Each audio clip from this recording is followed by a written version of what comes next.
mayam ai sing ase se kanoma tau chatluge ko mayam yengmine se ba ai punsi ki tau jadri bu ko adi sum ke bade dum ithanda pangke da ke ba ni tini mo madi nataba du ke bade am pam jawe pangke ke san bane ba ina hai bo hita bodo mayam naga eyelash extension kai naga haina bodo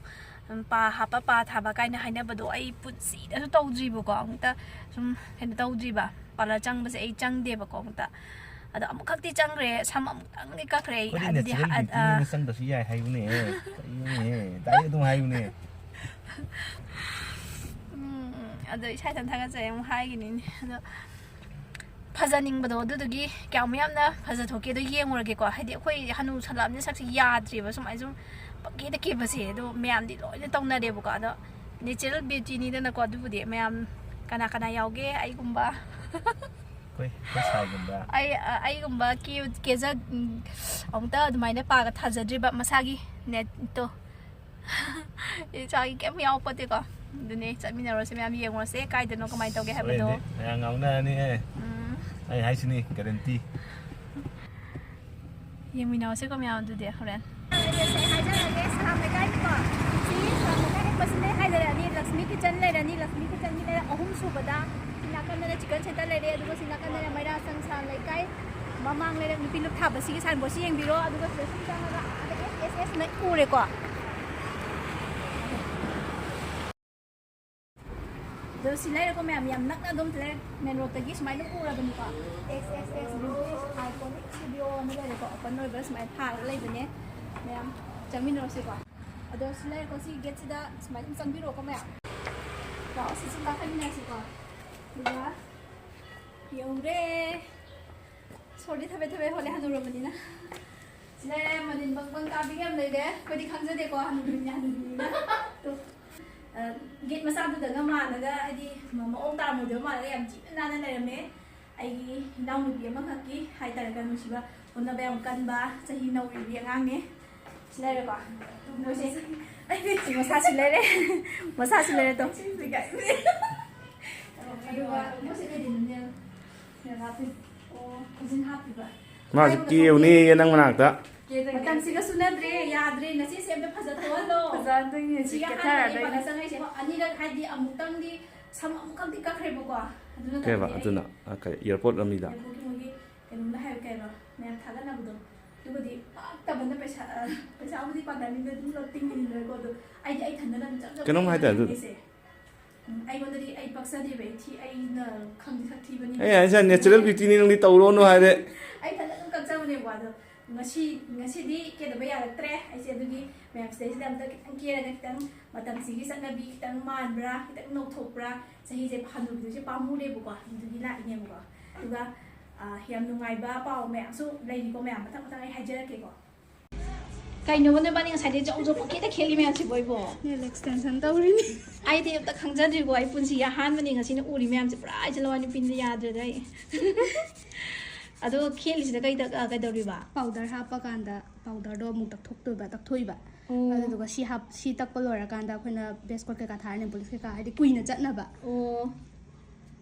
sai khojin de kuina chatte da na loi khangang gani ko ado mau hanubi ai itaroi me am di khangang moi ko yeng bi horoi taroi me am anda itaroi ke bi me am di khangang gani ai dinga sina han mani uzari se ai khang di bhoi khojin happy khole budi nail extension taw bo ko pa hai bi tai ko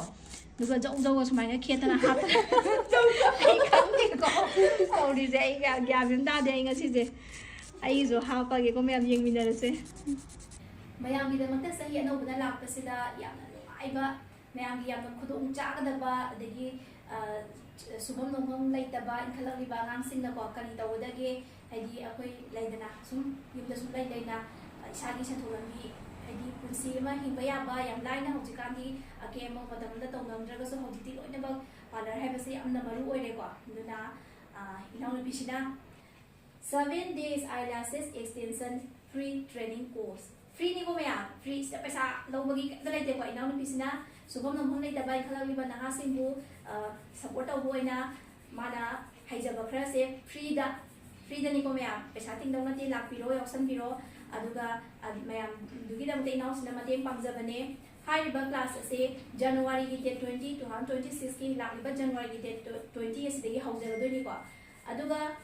kana ꯀꯅꯥꯒꯨꯝꯕꯁꯤꯅ ꯊꯕꯛ ꯁꯪꯗꯕ ꯃꯤꯁꯤꯡꯅ ꯍꯦꯟꯅ ꯈꯨꯗꯣꯡꯆꯥꯅꯕꯒꯤꯗꯃꯛꯇ ꯏꯅꯥꯎꯅꯨꯄꯤꯁꯤꯅ ꯃꯇꯝ 3 ꯈꯥꯏꯗꯣꯛꯑꯦ ꯃꯇꯝꯁꯤꯡ ꯑꯗꯨꯗꯤ ꯑꯌꯨꯛꯇꯅ ꯄꯨꯡ 10:30ꯗꯒꯤꯅ 11:30 ꯐꯥꯎ ꯑꯃ ꯑꯗꯒꯤ ꯅꯨꯡꯊꯤꯜꯗꯅ ꯄꯨꯡ 1 ꯗꯒꯤ 2 ꯐꯥꯎꯕ ꯑꯗꯨꯒ ꯅꯨꯡꯗꯥꯡꯋꯥꯏꯔꯝꯗꯅ ꯄꯨꯡ 3:30ꯗꯒꯤꯅ 4:30 ꯐꯥꯎ ꯁꯤꯒꯤ ꯃꯇꯝ 3ꯁꯤꯗ ꯑꯗꯣꯝꯒꯤ ꯈꯨꯗꯣꯡꯆꯥꯕ ꯍꯦꯟꯅ ꯁꯪꯒꯗꯕ ꯀꯣꯝꯒꯗꯕ ꯇꯥꯏꯃꯤꯡꯗ ꯑꯗꯨꯝ ꯈꯟꯕꯤꯌꯨ ꯑꯗꯨꯒ ꯍꯥꯏꯔꯤꯕ ꯀ꯭ꯂꯥꯁ ꯑꯁꯤ ꯂꯣꯏꯔꯛꯄ ꯃꯇꯝꯗ ꯑꯗꯣꯝꯒꯤ ꯁꯔꯇꯤꯐꯤꯀꯦꯠ ꯑꯃꯃꯝꯁꯨ ꯄꯤꯖꯒꯅꯤ ꯑꯗꯨꯒ ꯍꯦꯟꯅ ꯑꯀꯨꯞꯄ ꯃꯔꯣꯜ ꯈꯪꯕꯤꯅꯤꯡꯕꯁꯤꯡꯅ ꯑꯩ ꯗꯤꯇꯦꯜꯁ ꯑꯗꯨꯝ ꯍꯥꯞꯆꯔꯦꯀꯣ ꯁꯤ ꯃꯈꯥꯗ ꯍꯥꯞꯆꯔꯦ ꯑꯗꯨꯒ ꯐꯣꯟ ꯅꯝꯕꯔꯗꯣ ꯑꯃꯨꯛꯇꯪꯒꯁꯨ ꯑꯩꯅ ꯍꯥꯏꯖꯔꯝꯒꯦ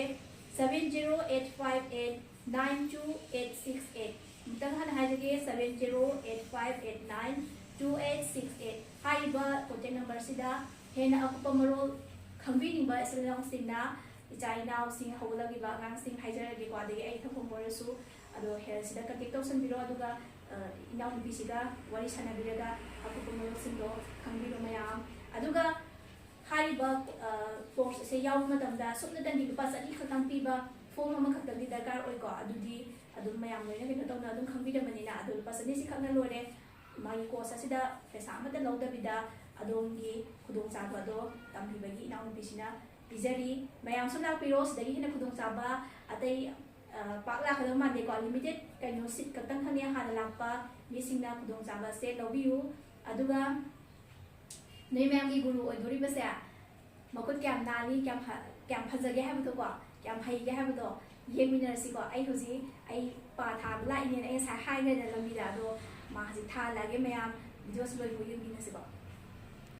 ꯑꯗꯣ ꯃꯌꯥꯝ ꯑꯩ ꯍꯧꯖꯤꯛ ꯂꯥꯛꯏꯕ ꯁꯛꯐꯝꯁꯦ ꯑꯝꯇ ꯌꯦꯡꯉꯨꯀꯣ ꯍꯣꯔꯦꯟ ꯈꯦꯠꯅꯕꯗꯣ ꯈꯪꯅꯕꯒꯤꯗꯃꯛꯇ ꯌꯦꯡꯉꯨꯅꯦꯁꯦ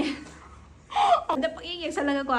ꯄꯥꯁꯨ ꯑꯝꯇ ꯍꯧꯗꯦꯕꯀꯣ ꯑꯗꯨꯒꯤ ꯑꯩꯅ ꯇꯧꯔꯤꯁꯦ ꯑꯝꯇ ꯌꯦꯡꯉꯨꯕꯁꯦ ꯍꯣꯔꯦꯟ ꯈꯦꯠꯅꯕꯗꯣ ꯌꯦꯡꯃꯤꯟꯅꯔꯁꯦꯕ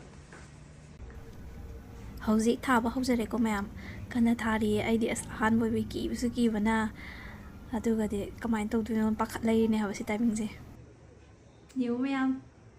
ꯑꯩ ꯃꯥꯜꯂꯤꯕꯁꯤꯕꯣ ꯄꯨꯔꯥ ꯑꯣꯟꯈ꯭ꯔꯦꯀꯣ ꯏꯅꯥꯎꯅꯨꯄꯤꯁꯤꯅ ꯑꯩꯁꯦ ꯑꯁ ꯁꯦꯝꯗꯣꯛꯄꯤꯈ꯭ꯔꯦ ꯄꯨꯔꯥ ꯇꯣꯔꯣꯡ ꯃꯥꯜꯂꯝꯕꯅꯦ ꯁꯝꯒꯁꯦ ꯆꯔꯥꯡ ꯀꯣꯛꯐꯥ ꯃꯥꯜꯂꯝꯕꯅꯦ ꯌꯦꯡꯉꯨꯅꯦ ꯑꯗꯨꯗꯨꯒ ꯌꯦꯡꯉꯨꯀꯣ ꯌꯦꯡꯉꯦ ꯇꯣ ꯋꯥꯎ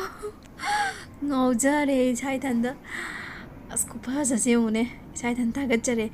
ꯑꯗꯣ ꯏꯇꯥꯔꯣꯏ ꯃꯌꯥꯝ ꯁꯛꯊꯤ ꯍꯥꯏꯕꯒꯤ ꯍꯧꯖꯤꯛ ꯋꯥꯅꯤꯡꯉꯥꯏ ꯑꯣꯏꯗ꯭ꯔꯦꯀꯣ ꯄꯥꯔꯂꯔꯗ ꯑꯃꯨꯛꯇꯪ ꯆꯪꯉꯨꯕꯗ ꯀꯩ ꯑꯣꯏꯔꯦ ꯌꯦꯡꯉꯨꯁꯦ ꯈꯨꯐꯖ ꯑꯃ ꯇꯧꯈ꯭ꯔꯦꯀꯣ ꯑꯁ ꯏꯅꯥꯎꯄꯤ ꯁꯦꯂꯤ ꯊꯦꯡꯀ꯭ꯌꯨ ꯅꯆꯦ ꯉꯥꯎꯖꯔꯦ ꯑꯩ ꯄꯨꯔꯥ ꯉꯥꯎꯖꯔꯦ ꯑꯩ ꯃꯥꯟꯗ꯭ꯔꯦ ꯍꯥꯏꯕ ꯂꯥꯏꯙꯤꯕꯤ ꯃꯆꯥ ꯕꯔꯕꯤ ꯃꯆꯥꯒꯤ ꯑꯗꯨꯝ ꯍꯥꯞꯄꯗꯣ ꯑꯗꯨꯗꯣ ꯌꯥꯝ ꯃꯥꯜꯂꯦ ꯍꯥꯏꯕ ꯃꯌꯥꯝ ꯁꯠ ꯂꯥꯛꯁꯜꯂꯣ ꯀꯥꯟꯅꯗꯦꯁꯦ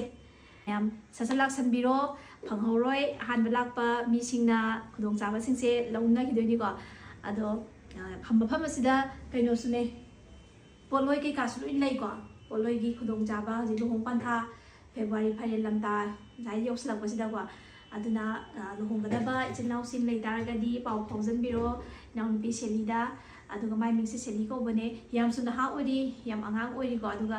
ꯌꯥꯝ ꯊꯥꯒꯠꯅꯤꯡꯉꯦ ꯃꯥꯒꯤ ꯊꯧꯅꯥꯁꯦ ꯑꯩꯅ ꯆꯍꯤ ꯃꯇꯥꯡꯁꯤꯗ ꯃꯥꯅ ꯍꯥꯏꯗꯤ ꯑꯍꯜ ꯂꯃꯟꯗ ꯗꯤꯄꯦꯟ ꯇꯧꯗꯕ ꯏꯁꯥꯒꯤ ꯀ꯭ꯔꯣꯁ ꯄꯨꯕꯇ ꯅꯠꯇꯅ ꯍꯧꯖꯤꯛꯇꯤ ꯏꯃꯨꯡ ꯃꯅꯨꯡꯗꯁꯨ ꯃꯥꯅ ꯃꯇꯦꯡ ꯄꯥꯡꯕ ꯉꯝꯃꯦ ꯁꯨꯃꯥꯏꯅ ꯇꯧꯗꯅ ꯑꯩꯈꯣꯏ ꯏꯔꯣꯝꯗꯣꯝ ꯂꯦꯞꯃꯤꯟꯅꯕ ꯉꯝꯅꯕꯒꯤꯗꯃꯛꯇ ꯑꯩꯈꯣꯏꯒꯤ ꯁꯦꯟꯃꯤꯠꯂꯣꯟꯗꯀꯣ ꯍꯦꯟꯅ ꯆꯥꯎꯈꯠꯅꯕ ꯁꯨꯅꯤꯡ ꯅꯣꯝꯅꯤꯡꯕ ꯁꯤꯒꯨꯝꯕꯁꯤꯗ ꯃꯥꯏ ꯑꯣꯟꯁꯟꯕꯁꯦ ꯏꯟꯈꯠꯂꯛꯂꯤꯕ ꯅꯍꯥꯁꯤꯡꯅ ꯃꯇꯝ ꯃꯥꯡꯍꯜꯂꯒ ꯂꯩꯕ ꯈꯣꯠꯄꯁꯨ ꯅꯠꯇꯕ ꯍꯥꯏꯗꯤ ꯃꯇꯝ ꯃꯥꯡꯍꯜꯂꯒ ꯂꯩꯕꯁꯦ ꯌꯥꯝ ꯄꯥꯝꯃꯨꯖꯩꯀꯣ ꯑꯩꯁꯨ ꯑꯗꯣ ꯏꯅꯥꯎꯁꯤꯅꯁꯨ ꯅꯍꯥꯁꯨ ꯌꯥꯝ ꯑꯣꯏꯅ ꯆꯍꯤ ꯌꯥꯝ ꯅꯧꯅ ꯁꯨꯃꯥꯏꯅ ꯌꯥꯝ ꯐꯅ ꯃꯇꯝ ꯃꯥꯡꯍꯟꯗꯕꯤꯗ ꯂꯩꯔꯝꯕꯁꯦ ꯎꯕꯗ ꯑꯩꯅ ꯌꯥꯝꯅ ꯄꯨꯛꯅꯤꯡꯁꯨ ꯊꯧꯒꯠꯆꯅꯤꯡꯉꯦ ꯑꯗꯨꯗꯨꯒꯤ ꯉꯁꯤꯒꯤ ꯚꯤꯗꯤꯑꯣꯁꯦ ꯃꯌꯥꯝ ꯎꯕꯤꯕꯁꯤꯡꯅ ꯍꯥꯏꯔꯤꯕ ꯄꯤꯖꯈ꯭ꯔꯤꯕ ꯉꯁꯥꯏꯒꯤ ꯀꯣꯟꯇꯦꯛ ꯅꯝꯕꯔꯗꯨꯗ ꯀꯣꯟꯇꯦꯛ ꯇꯧꯕꯤꯔꯣ ꯑꯗꯨꯒ ꯄꯥꯎ ꯐꯥꯎꯅꯕꯤꯔꯣ ꯏꯅꯥꯎꯅꯨꯄꯤ ꯁꯦꯂꯤꯒ ꯇꯥꯟꯅꯕꯤꯔꯣ ꯑꯗꯨꯒ ꯀꯩꯅꯣꯝꯇꯪ ꯍꯥꯏꯖꯔꯛꯀꯦꯀꯣ ꯑꯗꯣ ꯑꯩꯅ ꯃꯃꯥꯡꯗ ꯑꯃꯨꯛꯈꯛ ꯑꯩꯅ ꯁꯝ ꯀꯛꯆꯔꯨꯏꯅꯦ ꯍꯥꯏꯕꯗꯣ ꯑꯩ ꯄꯨꯟꯁꯤꯒꯤ ꯑꯍꯥꯟꯕ ꯑꯣꯏꯅ ꯄꯥꯔꯂꯔꯗ ꯀꯛꯎꯏꯅꯦ ꯍꯥꯏꯕꯗோ ꯑꯗꯣ ꯉꯁꯤꯅ ꯑꯅꯤꯁꯨꯕꯅꯦ ꯄꯥꯔꯂꯔ ꯆꯪꯕ ꯍꯥꯏꯁꯦ ꯉꯁꯤꯒꯤ ꯑꯩ ꯂꯥꯏꯐꯇꯀꯣ ꯉꯁꯤꯒꯤꯁꯤꯒ ꯑꯅꯤꯁꯨꯕꯅꯦ ꯑꯗꯨ ꯁꯤꯗꯩꯁꯤꯗ ꯑꯩꯅ ꯍꯥꯏꯖꯅꯤꯡꯉꯤꯁꯦ ꯑꯩꯅ ꯁꯝ ꯀꯛꯎꯕꯒꯤ ꯃꯐꯝꯗꯣ ꯃꯃꯤꯡꯕꯨꯗꯤ ꯍꯥꯏꯖꯔꯔꯣꯏꯒꯦꯀꯣ ꯑꯗꯣ ꯁꯝ ꯀꯛꯃꯟꯗꯣ 2,000ꯁꯨ ꯂꯧꯋꯦꯕꯀꯣ ꯑꯗꯨꯒ ꯑꯗꯨꯛꯀꯤ ꯃꯇꯤꯛ ꯈꯦꯠꯅꯔꯝꯕ ꯍꯥꯏꯇꯥꯔꯦ ꯁꯤꯗꯩꯁꯤꯗ ꯑꯩꯅ ꯏꯅꯥꯎꯄꯤꯁꯤꯗ ꯍꯪꯕꯗ ꯃꯥꯒꯤꯁꯤꯗꯗꯤ ꯁꯨꯞꯅꯒꯤ ꯂꯨꯄꯥ 300 ꯈꯛꯇꯪꯈꯛꯅꯦꯕ ꯃꯥꯁꯤꯗ ꯑꯣꯏꯔꯝꯃꯤꯁꯦ ꯌꯦꯡꯉꯨꯅꯦ ꯈꯨꯈꯦꯠꯅꯁꯦꯀꯣ ꯑꯗꯨꯒ ꯄꯩꯁꯥꯗꯣ ꯍꯣꯏ ꯂꯧꯖꯔꯁꯨ ꯀꯩꯁꯨ ꯀꯥꯏꯗꯦꯕꯀꯣ ꯄꯩꯁꯥ ꯂꯧꯔꯒꯁꯨ ꯑꯗꯨꯒ ꯁꯝꯗꯣ ꯑꯩꯈꯣꯏꯅ ꯀꯥꯍꯟꯅꯤꯡꯉꯤꯕ ꯇꯥꯍꯟꯅꯤꯡꯕ ꯗꯤꯖꯥꯏꯟꯁꯨ ꯇꯥꯈꯤꯗꯕ ꯍꯥꯏꯇꯥꯔꯦ ꯑꯗꯨ ꯁꯛꯇꯣ ꯌꯥꯝ ꯊꯤꯖꯤꯜꯂꯒ ꯁꯛꯇ ꯑꯣꯏꯅ ꯃꯥꯡꯖꯟꯕꯗꯣ ꯍꯥꯟꯅꯗꯩ ꯊꯤ ꯂꯩꯔꯒ ꯊꯤꯖꯤꯟꯕꯗꯣ ꯑꯣꯏ ꯍꯥꯏꯕ ꯍꯥꯏꯗꯤ ꯊꯤꯔ ꯂꯩꯕ ꯃꯤꯗꯣ ꯐꯖꯊꯣꯛꯍꯟꯕ ꯉꯝꯕ ꯑꯗꯒꯤ ꯑꯩꯈꯣꯏꯅ ꯄꯥꯝꯖꯔꯤꯕ ꯍꯤꯌꯔ ꯁ꯭ꯇꯥꯏꯜ ꯀꯠ ꯑꯗꯨꯗꯣ ꯇꯥꯍꯟꯕꯤꯌꯣ ꯍꯥꯏꯕꯗꯣ ꯇꯥꯍꯟꯕꯤ ꯇꯥꯔꯒꯗꯤ ꯑꯃꯨꯛꯁꯨ ꯐꯩꯗꯅ ꯑꯗꯣ ꯃꯌꯥꯝ ꯇꯥꯟꯅꯕꯤꯌꯣ ꯑꯇꯩ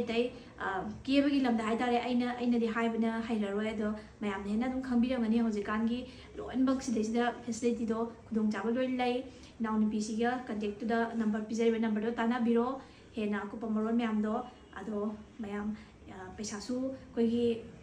ꯌꯥꯝꯅ ꯇꯤꯡꯗꯕ ꯍꯥꯏꯇꯥꯔꯦ ꯀꯦꯕ ꯈꯣꯠꯄ ꯁꯝ ꯀꯛꯄꯅꯆꯤꯡꯕ ꯐꯦꯁꯤꯌꯦꯜ ꯀꯩꯀꯥ ꯂꯣꯏꯅ ꯂꯩꯀꯣ ꯁꯤꯗ ꯂꯣꯏ ꯁꯨꯔꯦ ꯑꯗꯣ ꯑꯩꯗꯤ ꯈꯪꯗꯦ ꯀꯌꯥ ꯑꯇꯩꯁꯨ ꯃꯌꯥꯝ ꯂꯩꯕꯅꯤꯀꯣ ꯑꯗꯨ ꯃꯌꯥꯝ ꯂꯥꯛꯁꯟꯕꯤꯔꯣ ꯁꯤ ꯍꯥꯏꯔꯒ ꯂꯣꯏꯁꯤꯟꯖꯔꯒꯦ ꯚꯤꯗꯤꯑꯣꯁꯦ ꯌꯥꯝ ꯁꯥꯡꯈ꯭ꯔꯅꯤ ꯑꯩ ꯁꯛꯁꯨ ꯌꯥꯝ ꯐꯖꯊꯣꯛꯍꯟꯈ꯭ꯔꯦ ꯌꯥꯝ ꯑꯣꯜꯍꯟꯕꯤꯈ꯭ꯔꯦ ꯊꯦꯡꯀ꯭ꯌꯨ ꯏꯅꯥꯎꯄꯤ ꯁꯦꯂꯤ ꯅꯨꯡꯁꯤꯕꯤ Thank you.